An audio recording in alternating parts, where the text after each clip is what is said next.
Did you hear about the phrase called Debt Jubilee?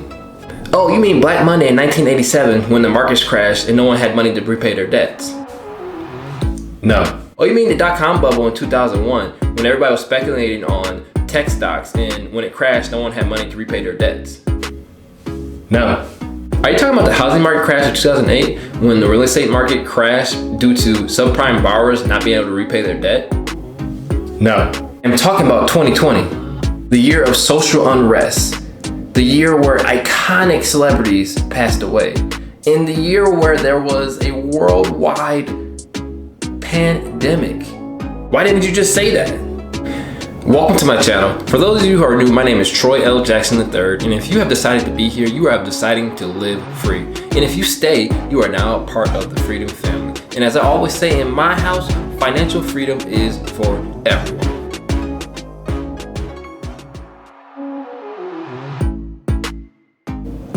If you've seen this series before, you would know this Miscellaneous Money series is a series loosely related to personal finance, where I mirror two subjects that may or may not be related to personal finance and find out and show you how they connect. For those of you who are believers in the Bible, like I am, you will be familiar with the word Jubilee.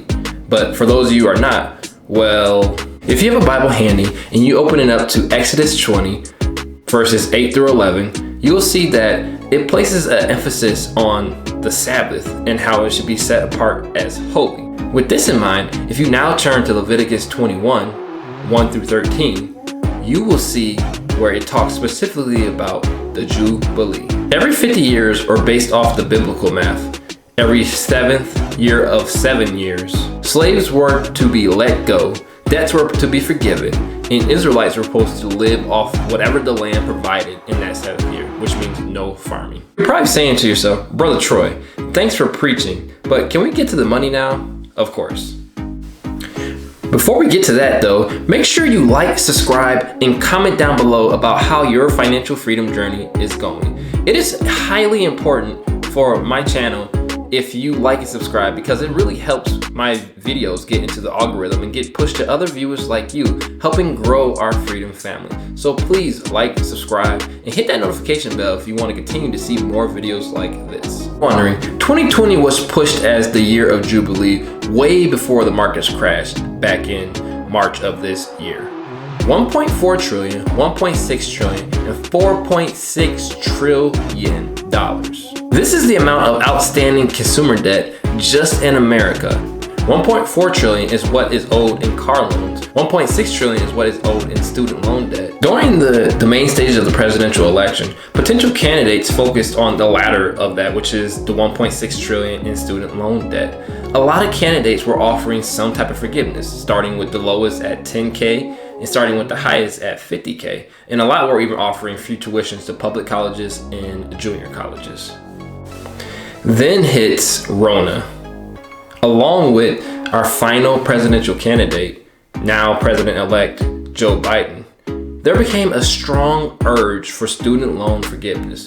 First with Biden's general forgiveness of $10,000, and then secondly with the student loan forgiveness all being proposed by the many members of Congress throughout the time of the coronavirus so far. We see a jubilee in the year of 2020. Well, with less than a month left to go, probably not. But there is still hope for something going into next year once we see Joe Biden's full economical/financial presidential plan. Most people are saying $1.6 trillion to pay off the student loans is a huge ask, and they would be right. But if you know the statistics, 90% of student loan borrowers have less than 50K of student loans, which means if they were to give something like a 50K student loan forgiveness, that means 90% of the borrowers would be free of the debt. And at the 10K level of forgiveness, 61% of borrowers would be forgiven of let go of that debt that may be holding them back.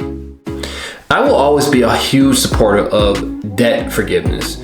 Even though I spent 2 years paying off $47,000 of my student loans, I still remember when I was 23 years old paying close to $600 in student loan payments, and that feeling, how I felt knowing that a large chunk of my paycheck was going just to student loan payments.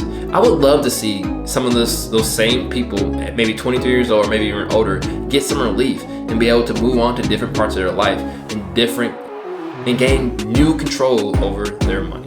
If you made it this far, you have decided to live free. And if you made it this far, you're definitely a part of the freedom family. As I say with the rest of my brothers and sisters, in our house, financial freedom is for everyone. Please make sure to hit the notification bell if you want to continue to see videos like this and know exactly when they come out.